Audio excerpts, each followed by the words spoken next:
ನಮಸ್ಕಾರ ಫ್ರೆಂಡ್ಸ್. ನೋಡಿ, ಈಗ ನಾವು ಇಲ್ಲಿವರೆಗೂ ಭೂಮಾಪನ ಇಲಾಖೆಯ ಪರಿಚಯ ಮತ್ತು ಇತಿಹಾಸ ತಿಳ್ಕೊಂಡ್ರಿ. ಈಗ ಭೂಮಿಯ ಕ್ಲಾಸಿಫಿಕೇಷನ್ ಅಂದರೆ ಲ್ಯಾಂಡ್ ಕ್ಲಾಸಿಫಿಕೇಷನ್ ಅಥವಾ ಸರ್ವೆ ಕ್ಲಾಸಿಫಿಕೇಷನ್ ಅಂತ ಕರಿತೀವಿ. ಯಾವುದೇ ಒಂದು ವಸ್ತುವಿನ ಅಥವಾ ಸರ್ವೆ ಅಂದ್ರೇನು, ಯಾವುದೇ ಒಂದು ವಸ್ತುವಿನ ಮತ್ತು ವಿಷಯದ ಬಗ್ಗೆ ಅಂಕಿಅಂಶಗಳನ್ನ ಸಂಗ್ರಹಿಸೋದಕ್ಕೆ ನಾವು ಸರ್ವೆ ಅಂತ ಕರಿತೀವಿ. ಅದು ಭೂಮಿ ಸರ್ವೆ ಇರ್ಬೋದು, ಉದಾಹರಣೆಗೆ ಜಾನುವಾರು ಸರ್ವೆ ಇರ್ಬೋದು, ಜನಸಂಖ್ಯೆ ಸರ್ವೆ ಇರ್ಬೋದು, ಮನೆಗಳ ಬಗ್ಗೆ ಸರ್ವೆ ಇರ್ಬೋದು, ಅಥವಾ ಯಾವುದೇ ಒಂದು ವಿಷಯದ ಬಗ್ಗೆ ಅಂಕಿಅಂಶಗಳನ್ನು ಕ್ರೋಢೀಕರಿಸೋದಕ್ಕೆ ನಾವು ಸರ್ವೆ ಅಂತ ಕರಿತೀವಿ. ಮತ್ತು ಭೂ ಸರ್ವೆ, ಜಮೀನು ಸರ್ವೆ. ಈ ಜಮೀನು ಸರ್ವೆಯನ್ನು 1900 ಭೂ ಕಂದಾಯ ಅಧಿನಿಯಮ 1964 ಕಲಂ 106(1) ಯಾವುದೇ ಒಂದು ಜಮೀನಿನ ಎಲ್ಲೆಯನ್ನು ಅಂದರೆ ಗಡಿಗಳನ್ನು ಗುರುತಿಸಿ ಸರ್ವೆ ಮಾಡಿ ಕಂದಾಯವನ್ನು ನಿಗದಿಪಡಿಸೋದಕ್ಕೆ ಮತ್ತು ಅಲ್ಲಿನ ಅಂಕಿಅಂಶಗಳನ್ನ ಕ್ರೋಢೀಕರಿಸೋದಕ್ಕೆ ನಾವು ಭೂ ಸರ್ವೆ ಅಥವಾ ಜಮೀನು ಸರ್ವೆ, ಲ್ಯಾಂಡ್ ಸರ್ವೆ ಅಂತ ಕರಿತೀವಿ. ಭೂಮಾಪನ ಅಂದರೆ ಭೂಮಿಯನ್ನು ನಿರ್ದಿಷ್ಟ ಒಂದು ಇನ್ಸ್ಟ್ರೂಮೆಂಟ್ ಇಲ್ಲ ಅಳತೆ ಮಾಡಿ, ಅಥವಾ ಶಂಕುಚರ್ಪಣಿಯಿಂದ ಇರ್ಬೋದು, ಅಥವಾ ETS ಇಂದ ಇರ್ಬೋದು, ಥಿಯೋಡೊಲೈಟಿಂದ ಇರ್ಬೋದು, ಪ್ಲೈನ್ ಟೇಬಲಿಂದ ಇರ್ಬೋದು, ಯಾವುದೇ ಒಂದು ಇನ್ಸ್ಟ್ರೂಮೆಂಟನ್ನು ಬಳಸಿ ನಿಖರವಾಗಿ ಅಳತೆ ಮಾಡಿ ದಾಖಲೆಗಳನ್ನು ತಯಾರು ಮಾಡೋದಕ್ಕೆ ನಾವು ಭೂಮಾಪನ ಅಥವಾ ಸರ್ವೆ ಅಥವಾ ಲ್ಯಾಂಡ್ ಸರ್ವೆ ಅಂತ ಕರಿತೀವಿ. ಮತ್ತು ಭೂಮಿಯನ್ನು ಏನಕ್ಕೆ ಸರ್ವೆ ಮಾಡಬೇಕು? ಭೂಮಿಯನ್ನು ಸರ್ವೆ ಮಾಡೋದೇನಪ್ಪ ಅಂದರೆ ಯಾವುದೇ ಒಂದು ಸಾರ್ವಜನಿಕ ಭೂಮಿಯನ್ನು ಅಂದರೆ ಗೌರ್ಮೆಂಟ್ ಲ್ಯಾಂಡ್ ಇರ್ಬೋದು ಅಥವಾ ಪ್ರೈವೇಟ್ ಲ್ಯಾಂಡ್ ಇರ್ಬೋದು, ಅದನ್ನು ಪ್ರೊಟೆಕ್ಟ್ ಮಾಡೋದಕ್ಕೆ ಮತ್ತು ಆ ಜಮೀನಿನ ಎಲ್ಲೆಗಳನ್ನು ಗುರುತಿಸೋದಕ್ಕೆ ಮತ್ತು ಜಮೀನಿನ ಕಂದಾಯವನ್ನು ಫಿಕ್ಸ್ ಮಾಡೋದಕ್ಕೆ ಮತ್ತು ಜಮೀನಿನ ಫಲವತ್ತತೆಯನ್ನು ಕಂಡುಹಿಡಿಯೋದಕ್ಕೆ ನೆಲಪ್ರತಿಯನ್ನು ಸಹ ಮಾಡೋದ್ರ ಸರ್ವೆ ಜೊತೆಗೆ ಅಲ್ಲಿನ ಒಂದು ಖರಾಬು A ಇದೆಯಾ, B ಇದೆಯಾ, ಅಥವಾ ಯಾವ ಖರಾಬ್ ಇದೆ, ಗೌರ್ಮೆಂಟ್ ಖರಾಬ್ ಇದೆಯಾ, ಅಥವಾ B ಖರಾಬ್ ಇದೆಯಾ, ಹಳ್ಳದ ಖರಾಬ್ ಇದೆಯಾ, ಅಥವಾ ರಸ್ತೆ ಖರಾಬ್ ಇದೆಯಾ, ಕಾಲ್ದಾರಿ ಇದೆಯಾ, ಬಡ್ಡಿದಾರಿ ಇದೆಯಾ, ಅಥವಾ ಮತ್ತು ಅಲ್ಲಿ ಇರ್ತಕ್ಕಂಥ ಬೇರೆ ಇನ್ನಿತರೆ ಏನಾದರೂ ಸಾರ್ವಜನಿಕ B ಖರಾಬ್ ಏನಾದರೂ ಇದೆಯಾ ಅಂದರೆ ಉದಾಹರಣೆ ದೇವಸ್ಥಾನ ಇರ್ಬೋದು, ಒಂದು ಬಾವಿ ಇರ್ಬೋದು, ಅಥವಾ ಕಪಿಲೆ ಬಾವಿ ಇರ್ಬೋದು. ಇವೆಲ್ಲವನ್ನು ಕೂಲಂಕುಷವಾಗಿ ನಾವು ಮಾಹಿತಿಯನ್ನು ಪಡೆಯೋದಕ್ಕೆ ನಾವು ಸರ್ವೆಯನ್ನು ಮಾಡ್ತೀವಿ. ಆ ಸರ್ವೆಯ ಮೂಲ ಉದ್ದೇಶ ಏನಪ್ಪ ಅಂದರೆ ಭೂಮಿಯನ್ನು ಸರ್ವೆ ಮಾಡೋದು. ಸಾರ್ವಜನಿಕ ಭೂಮಿ ಇರ್ಬೋದು ಅಥವಾ ಸರ್ಕಾರಿ ಭೂಮಿ ಇರ್ಬೋದು, ಅದನ್ನು ಅಳತೆ ಮಾಡಿ ಕಂದಾಯವನ್ನು ನಿಗದಿಪಡಿಸಿ ಅದರ ಬಗ್ಗೆ ಭೂಮಿಗಳನ್ನು ಅಂದರೆ ಎಲ್ಲೆಗಳನ್ನು ಫಿಕ್ಸ್ ಮಾಡಿ ಮತ್ತು ಭಾಳ ಮುಖ್ಯವಾಗಿ ಡಿಸ್ಪ್ಯೂಟ್ಗಳನ್ನು ಅಂದರೆ ವ್ಯಾಜ್ಯಗಳನ್ನು ಬಗೆಹರಿಸೋದಕ್ಕೆ ನಾವು ಸರ್ವೆ ತುಂಬ ಅತ್ಯುತ್ತಮ ವಿಧಾನ ಅಂತೇಳಿ ನಾವು ಈ ಒಂದು ಇಲಾಖೆಯ ಬಗ್ಗೆ ನಾವು ನೋಡಿ ತಿಳ್ಕೊಬೋದು. ನಂತರ ಸರ್ವೆ ವರ್ಗೀಕರಣ, ಕ್ಲಾಸಿಫಿಕೇಷನ್ ಆಫ್ ಸರ್ವೆಯಲ್ಲಿ ಭೂಮಿಯ ಮೇಲೆ ಮಾಡ್ತಕ್ಕಂಥ ಸರ್ವೆ ಐತೆ ಅಂದರೆ ಅದನ್ನು ಲ್ಯಾಂಡ್ ಸರ್ವೆ ಅಂತೀವಿ.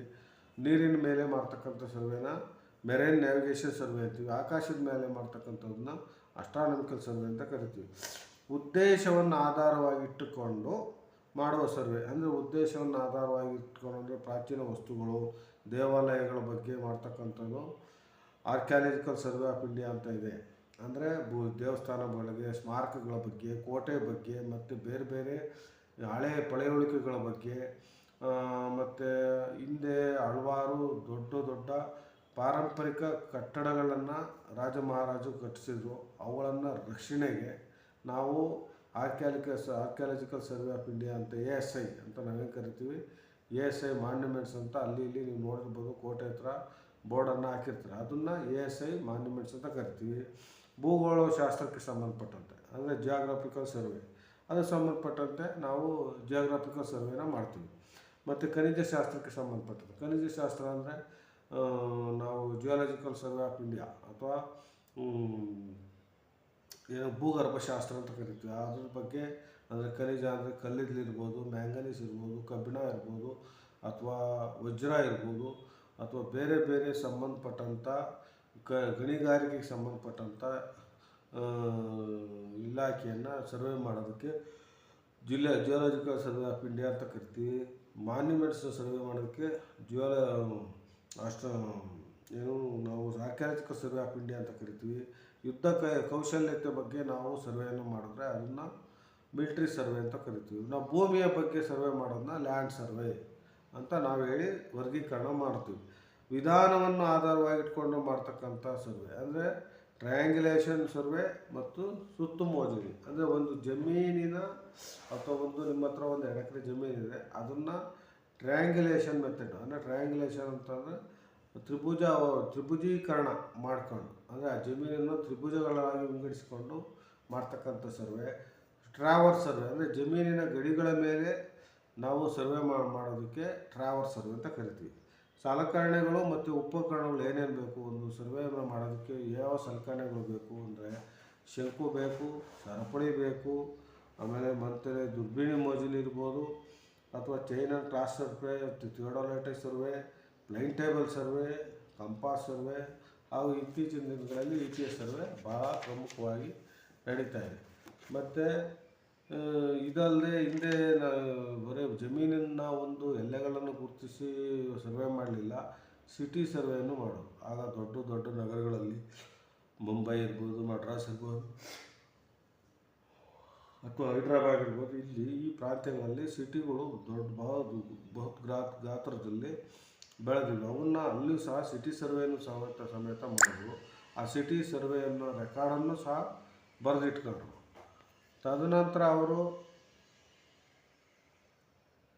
ಈ ಒಂದು ಕ್ಲಾಸಿಫಿಕೇಷನ್ ಆಗಿ ಮಾಡ್ಕೊಂಡು, ಇದು ಭಾಳ ಮುಖ್ಯವಾಗಿ ಕ್ಲಾಸಿಫಿಕೇಷನ್ ಆಫ್ ದಿ ಸರ್ವೆ ಅಂತ ನಾವು ಕರಿತೀವಿ. ಮತ್ತು ಸರ್ವೆ ಉದ್ದೇಶ, ಸರ್ವೆ ಕ್ಲಾಸಿಫಿಕೇಷನ್ನು, ಮತ್ತು ಸಿಟಿ ಸರ್ವೆ, ಮತ್ತು ಭೂಮಿಯ ಸರ್ವೆ, ಮತ್ತು ಆರ್ಕಿಯಾಲಜಿಕಲ್ ಸರ್ವೆ ಅಂದರೆ ಏನು, ಇವೆಲ್ಲ ವಿಧಾನಗಳು. ಆರ್ಕಿಯಾಲಜಿಕಲ್ ಸರ್ವೆ ಏನರ ಬಗ್ಗೆ ಮಾಡ್ತಾರೆ, ಮತ್ತು ಯಾವ ಒಂದು ಉದ್ದೇಶವನ್ನು ಇಟ್ಕೊಂಡು ನಾವು ಸರ್ವೆಯನ್ನು ಮಾಡ್ತೀವಿ ಅನ್ನೋದ್ರ ಬಗ್ಗೆ ನಾನು ಮಾಹಿತಿ ತಿಳಿಸಿದ್ದೀನಿ.